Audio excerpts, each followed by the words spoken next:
castelo forte é o nosso Deus. Irmãos, eu creio que uma das situações mais difíceis na vida é quando nós nos encontramos perdidos sem saber o que fazer. O que fazer quando nós não sabemos o que fazer? Talvez esse é o sentimento que está presente aqui nesse texto bíblico. Porque nesse texto bíblico que lemos do capítulo 1 de Atos, paira sobre essa passagem bíblica um sentimento de muita tensão, um sentimento de muita preocupação, talvez até mesmo frustração, porque os discípulos que outrora caminharam com Jesus por 3 anos, sendo chamados pelo próprio Jesus para segui-lo, para serem preparados, capacitados a fazer a obra do Senhor, nós vemos que os discípulos foram preparados por 3 anos, e o grande objetivo dos discípulos era fazer parte do reino de Deus. Jesus, quando contava as parábolas, ele dizia, o reino de Deus é semelhante o reino dos céus é semelhante a. Portanto, a expectativa dos discípulos era a expansão, era a implementação do reino de Deus. Portanto, quando Jesus morre de uma forma tão trágica, há aparentemente uma grande derrota e frustração no coração dos discípulos. Eles não conseguem compreender plenamente o que Deus está direcionando os discípulos. E eles são chamados, e eles caminharam com Jesus por 3 anos. E parece que depois da morte de Jesus, e logo depois da ressurreição, eles ainda estão tentando compreender qual a direção que eles teriam que tomar. A partir dali, qual seria o desafio? O que eles deveriam fazer? É exatamente esse o contexto quando você lê o versículo de número 6. O versículo de número 6 é muito claro e diz: então os que estavam reunidos lhe perguntaram: Senhor, será este o tempo em que restaures o quê? O reino de Israel. Então essa é a expectativa deles. Senhor, quando o Senhor completará a sua missão? Como o Senhor realizará essa missão de transformar o mundo, de alcançar o mundo? Essa é a grande pergunta dos discípulos. Eu gostaria de rapidamente mostrar 3 princípios que esse texto vai nos mostrar, de como Deus realiza a sua missão. Os discípulos queriam uma fórmula, os discípulos queriam um método, os discípulos queriam uma receita.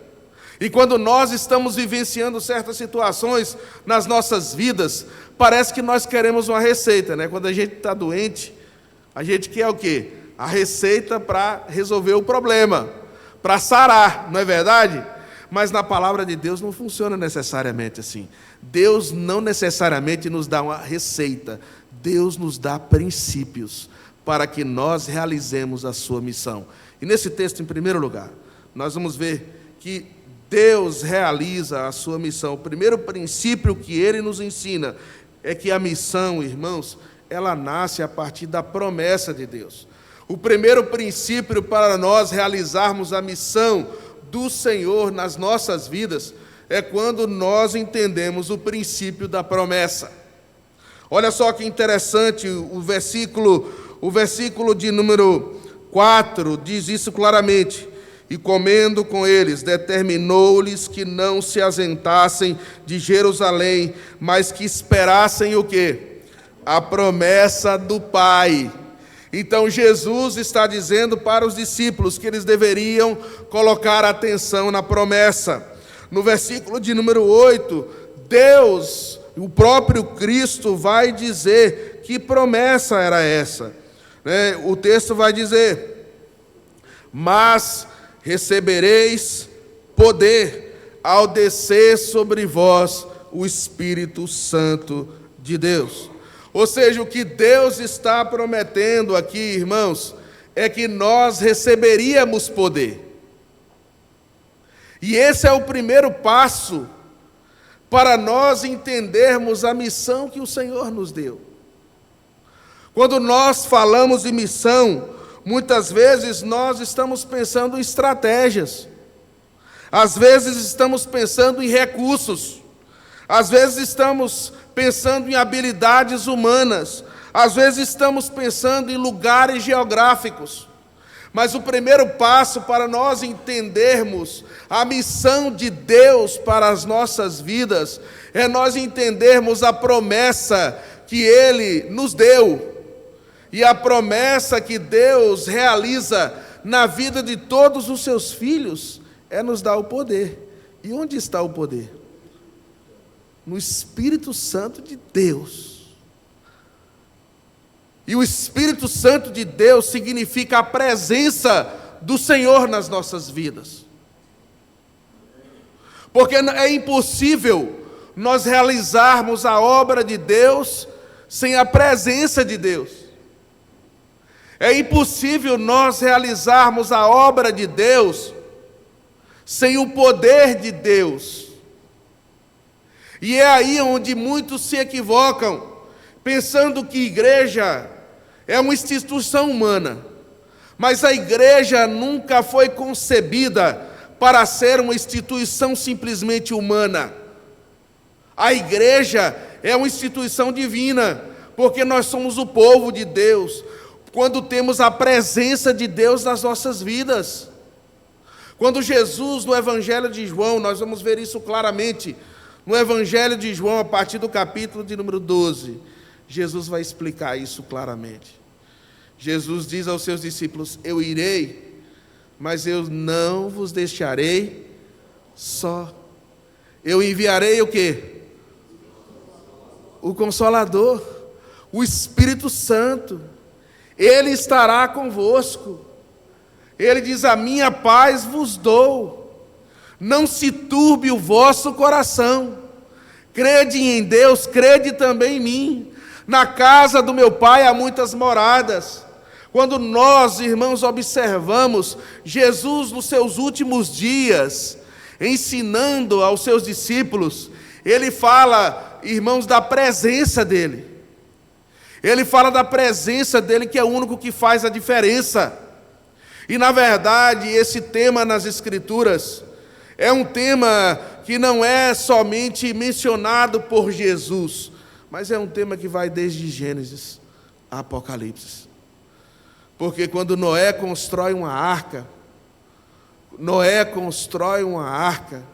na certeza de que o Senhor estava com ele. Quando Deus chama Abraão, Deus diz a Abraão: Abraão, sê tu uma bênção. Eu abençoarei os que te abençoarem, eu amaldiçoarei os que te amaldiçoarem. Em ti serão benditas todas as famílias da terra. Ou seja, o que garantiu o êxito, o sucesso de Abraão, não foi as terras que Abraão tinha, não foi o lugar que ele nasceu, não foi a capacidade de Abraão de empreender, não foi a astúcia de Abraão, irmãos, de ir para o lugar em que ele achava que era correto, mas o único êxito de Abraão foi confiar na promessa do Senhor. Portanto, nessa noite, você tem tudo o que você precisa para realizar a obra de Deus. Porque se a presença do Senhor está na sua vida, você será capacitado para fazer a sua obra. Nós precisamos nos apegar a isso. Nós precisamos nos voltar para essa verdade, porque Jesus diz: no mundo tereis aflições, mas tende bom ânimo. Ou seja, nós precisamos nos apegar, irmãos, à presença de Deus, porque a presença de Deus é o que nos dá poder. É por isso que Paulo diz: eu não me envergonho do Evangelho, porque é o poder de Deus, para transformar tanto o judeu como o grego. Mas esse texto nos ensina um segundo princípio como Deus realiza as suas obras. Os discípulos estão preocupados, perguntando: Senhor, será este o tempo em que restaures o reino a Israel? O Senhor está dizendo que nós não temos que estar preocupados com isso, mas nós temos que colocar nosso coração em primeiro lugar em quê? Na promessa. E a promessa é: eu estarei convosco todos os dias. Mas em segundo lugar, irmãos, o segundo princípio desse texto é o princípio da nossa identidade. A missão, ela se revela através da nossa identidade. Observa o que está no versículo de número 8. Mas recebereis poder ao descer sobre vós o Espírito Santo e o quê? Sereis minhas testemunhas. Olha que interessante, que eu quero que você coloque atenção nesse texto bíblico. O Senhor não está dizendo: eu darei testemunhas. O Senhor não está dizendo que eu farei testemunhas. O Senhor está dizendo o quê? Sereis. Que nós seremos testemunhas. Nós não fomos chamados para fazer testemunhas. Nós somos chamados para ser. Nós fomos chamados, irmãos, para proclamar e expressar através das nossas vidas o testemunho, as marcas, as cicatrizes do Evangelho de Cristo Jesus nas nossas vidas. É isso que nós fomos chamados. É por isso que a missão, ela não tem a ver necessariamente com fazer, mas ela tem primeiramente a ver com ser. Porque obra social qualquer pessoa pode fazer. Construções qualquer pessoa pode fazer. Mas ser testemunhas não é para qualquer um. Ser testemunhas é somente para aqueles que foram transformados pelo Evangelho. Ser testemunhas, falar em nome do Senhor, é somente para aqueles que estavam nas trevas e foram chamados para a luz de Cristo Jesus. É por isso que Jesus está dizendo no texto: não se ausentem de Jerusalém. Permaneçam em Jerusalém até que o quê? Sejam revestidos de poder. Porque somente quando vocês estiverem revestidos de poder, vocês poderão ser. Porque antes de fazer, nós precisamos o quê? Ser. Antes de buscar ter, nós precisamos o quê? Ser. Mas às vezes nós queremos fazer muitas coisas na igreja. Nós queremos fazer muitas coisas para Deus, mas nós não queremos ser. E é isso que esse texto está nos ensinando. Antes de você querer fazer qualquer coisa, seja um instrumento de Deus no lugar que o Senhor te colocou. Seja um bom cônjuge. Seja um bom filho. Seja um excelente profissional.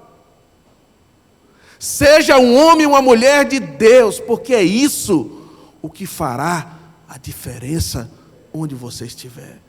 E é isso que Jesus está dizendo aos seus discípulos, e eles até aquele momento não conseguiram entender plenamente, porque eles pensavam que eles estavam ali, e o Senhor Jesus diz o seguinte: eu irei, mas eu vos revestirei de poder, e vocês darão continuidade àquilo que eu comecei a fazer e a testemunhar. Olha o que é que diz o texto aí, observe aí, versículo de número 2.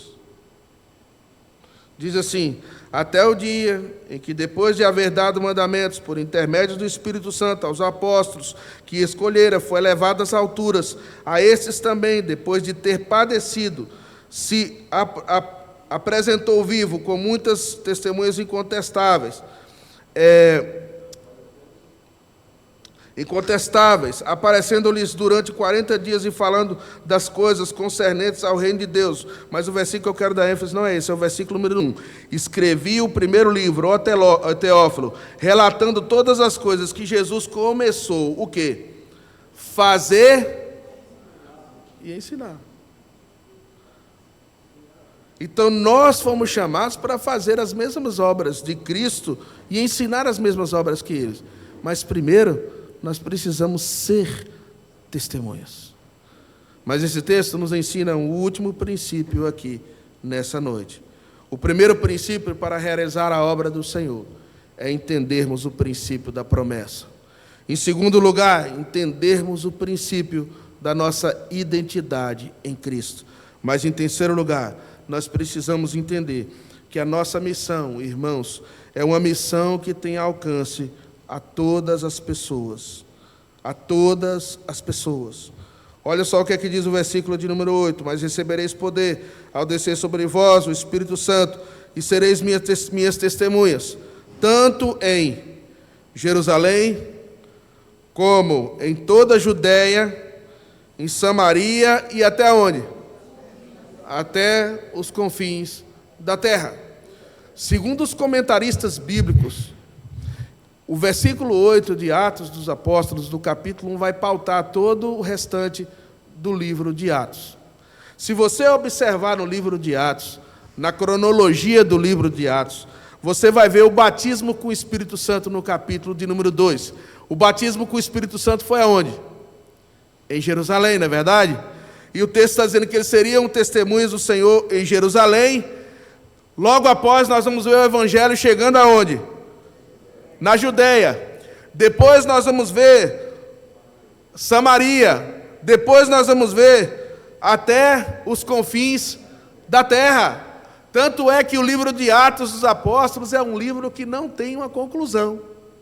Porque nós continuamos, irmãos, sendo esses confins da terra que o Evangelho continua sendo alcançado. Isso significa que Deus não nos chamou para termos uma visão medíocre. Isso significa que Deus não nos chamou para termos uma visão reducionista. Isso significa que Deus não nos chamou para nós termos uma visão voltada para os nossos gostos pessoais.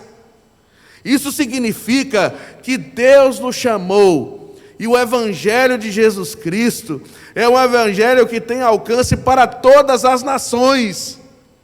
E é isso que nós, irmãos, fazemos parte quando estamos envolvidos com a obra de Deus. A obra de Deus transcende gostos pessoais. A obra de Deus transcende culturas. A obra de Deus transcende povos. A obra de Deus transcende lugares. A obra de Deus, irmãos, vai até aos confins da terra. A obra do Senhor, o Evangelho de Cristo, ele rompe as barreiras das etnias, ele rompe as barreiras sociais, ele rompe as barreiras religiosas, ele rompe as barreiras geográficas. O Evangelho de Jesus Cristo, irmãos, é poderoso para curar todos os nossos complexos e nos fazer iguais diante do Senhor. Todos nós que estamos aqui somos iguais diante do Senhor. É isso o que faz com que essa missão seja tão especial. Essa missão seja uma missão transcendente, que vai além de nós.